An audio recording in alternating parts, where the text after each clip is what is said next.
Et salut à tous, bienvenue dans cette nouvelle vidéo. Aujourd'hui, on va se faire une journée un petit peu plus chill. C'est samedi après-midi, donc je vais vous emmener un petit peu en bord de mer. On va aller un peu se détendre. Bienvenue sur la chaîne Vision de Vie. Si tu ne me connais pas, je m'appelle Charlie et j'ai quitté tout ce que j'avais en France après mes 35 ans. Et sur cette chaîne, on parle notamment de voyage et de voyage intérieur et de transformation. On est parti pour cette vidéo. Let's go. Donc là aujourd'hui on va faire simple, juste prendre ce petit sac, la banane, et puis on est parti. Comme tu le vois, c'est une très belle journée, il fait beau. Donc là j'ai déménagé, si tu as suivi un petit peu les vidéos précédentes, j'habitais dans un autre endroit. Et du coup j'ai trouvé un nouvel endroit un petit peu plus calme, enfin pas un petit peu plus calme, mais un endroit un petit peu plus grand avec la clim et une piscine. Donc voilà, aujourd'hui on va surtout parler un petit peu de la vie dans les îles. Je vais vous lister un petit peu les avantages de pouvoir vivre sur une île, parce qu'actuellement je suis aux Philippines. Et on parlera aussi des inconvénients. Allez, on est parti, let's go!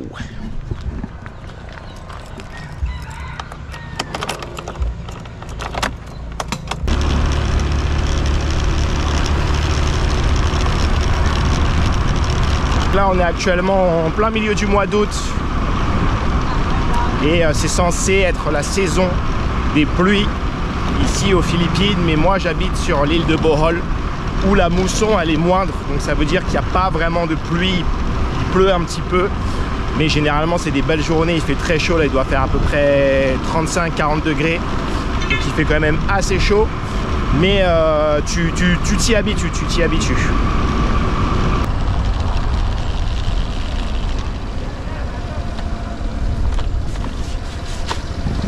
Et voilà les amis, on vient d'arriver à la destination. On va juste garer le scooter.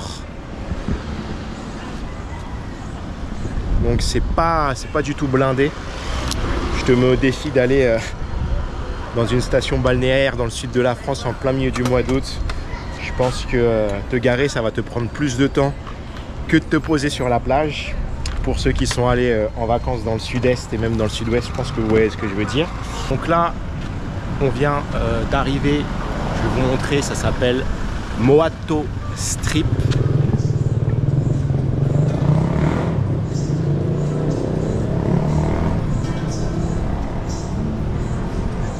C'est un endroit vraiment de ouf, c'est neuf en fait, c'est comme une espèce de jetée, une digue qu'ils ont aménagée avec des restaurants, un peu une infrastructure. Parfois il y a des live bands le soir, live band, sorry.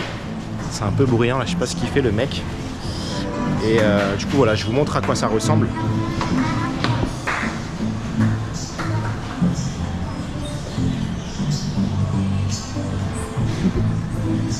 Tu vois, endroit très sympa, très propre.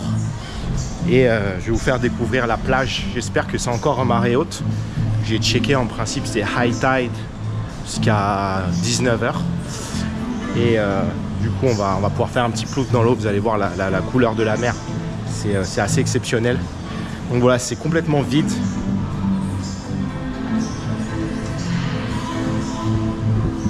Personne sur les terrasses.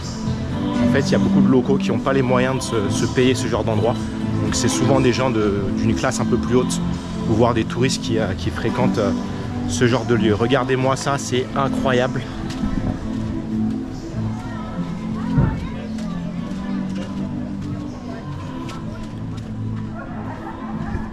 Regardez-moi cet endroit complètement incroyable, il n'y a personne en plus, c'est une tuerie.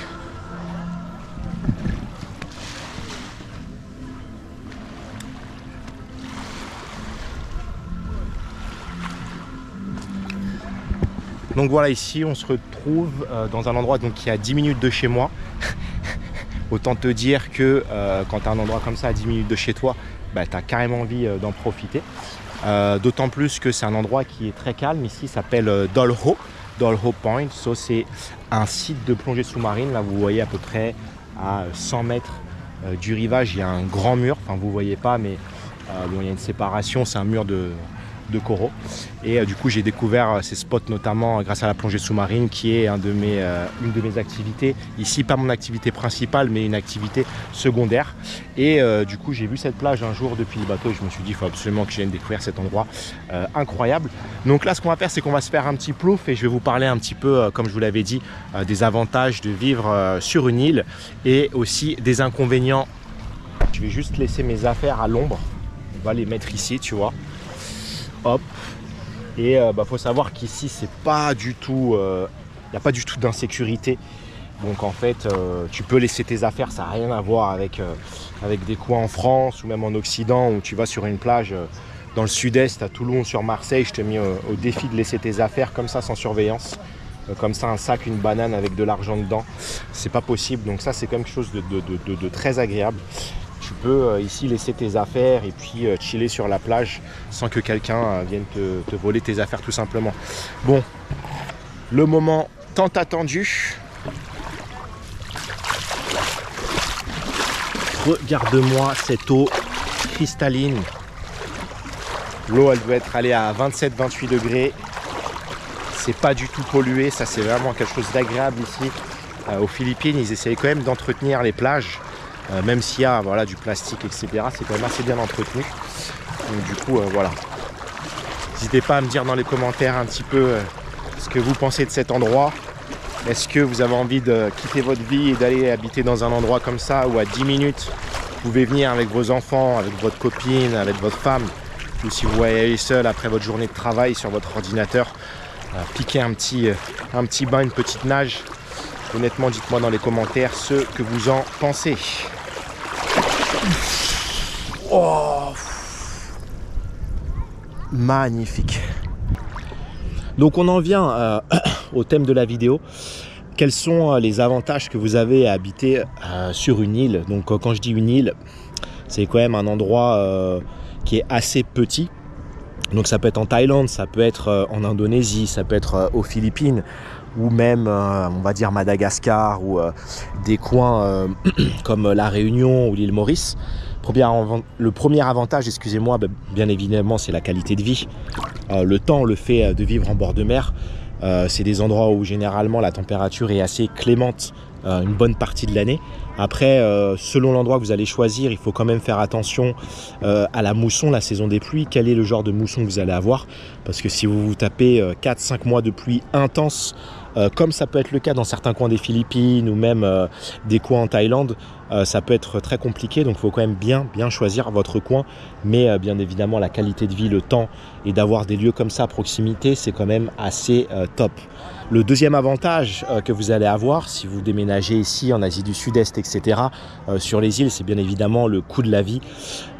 Si vous avez une activité en ligne ou si vous souhaitez développer un business ici, le coût de la vie il est vraiment très faible, parce qu'il faut savoir que dans la plupart de ces endroits, comme vous le savez, les gens sont assez pauvres. Et du coup, tout ce qui va être alimentation, courses, restauration, services divers et variés vont être assez bas. Donc du coup, ici, on peut facilement s'en sortir avec, allez, je dirais, si vous avez 1000 euros, vous avez vraiment une vie plus que décente. On va continuer un petit peu sur les avantages. Les avantages, je vais dire un petit peu la vie qui est un peu plus slow down. Les gens ici vivent quand même au ralenti. Lorsque tu conduis ton scooter, les gens conduisent assez doucement. Tu vois très rarement des gens s'engueuler dans les pays comme ça en Asie. Tu vois rarement d'agression dans la rue. Tu vois pas des gens se battre. Tu vois pas des gens se plaindre pour des choses. Il n'y a pas de manifestations, etc. On vit vraiment ici au ralenti. Donc c'est quand même quelque chose d'assez agréable qui peut être assez perturbant, notamment si tu viens d'une grande ville d'Afrique ou bien si tu viens d'une grande ville en France comme Paris, Marseille, Toulouse et j'en passe. Parce que, comme vous le savez, chez nous, les gens sont très stressés. C'est la course au profit. Même quelqu'un qui va au travail, il ne peut pas rater son métro à 5 minutes près. Il va vraiment courir et bousculer tout le monde pour pouvoir avoir son métro. Et ça, c'est quelque chose que tu n'as pas. La vie est vraiment au ralenti. et c'est assez agréable. Au début ça fait bizarre parce que moi, pour avoir vécu à Paris, je traçais comme un malade dans ma voiture sur la 86, toujours à me frayer une place dans les bouchons.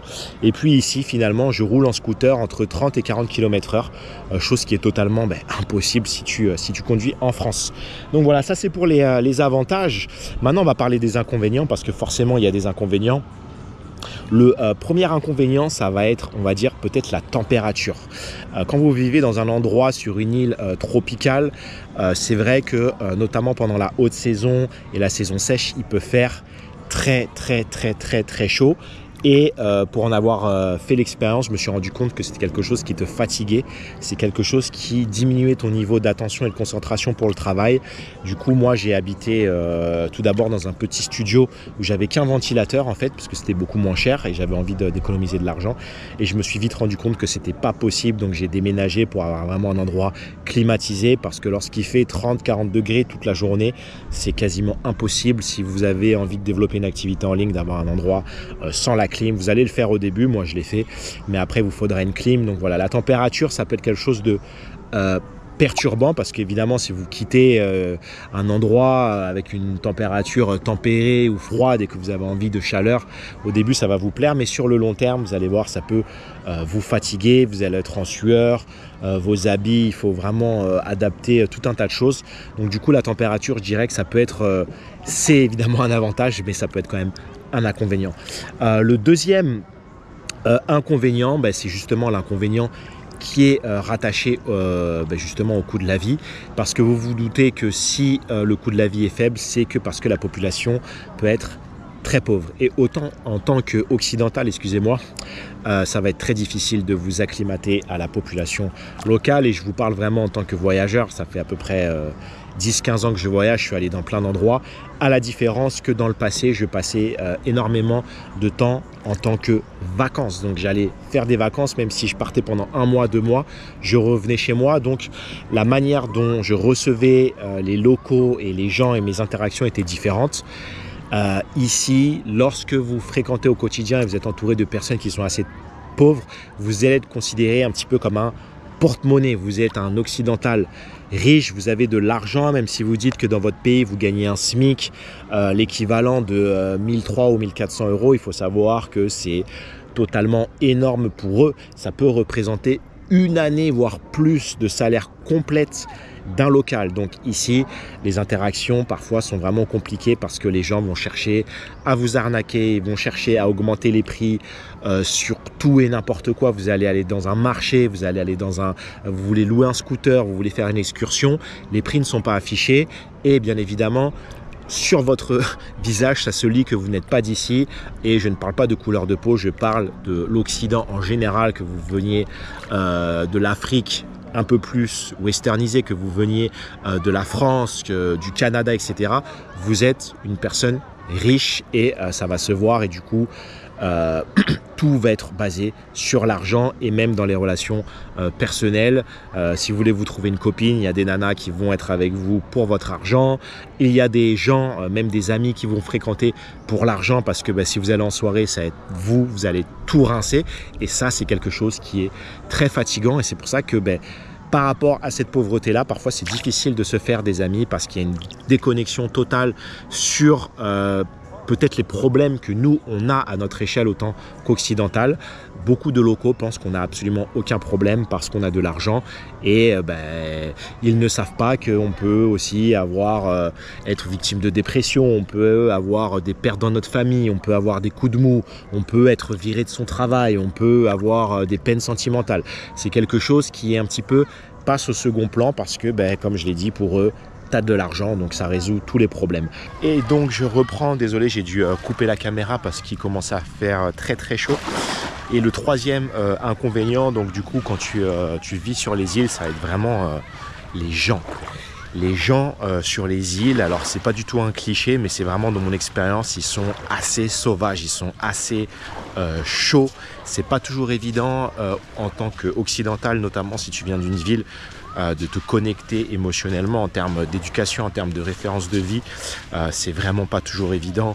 Si tu donnes un rendez-vous à quelqu'un, les gens sont souvent très en retard, ils vivent vraiment au ralenti.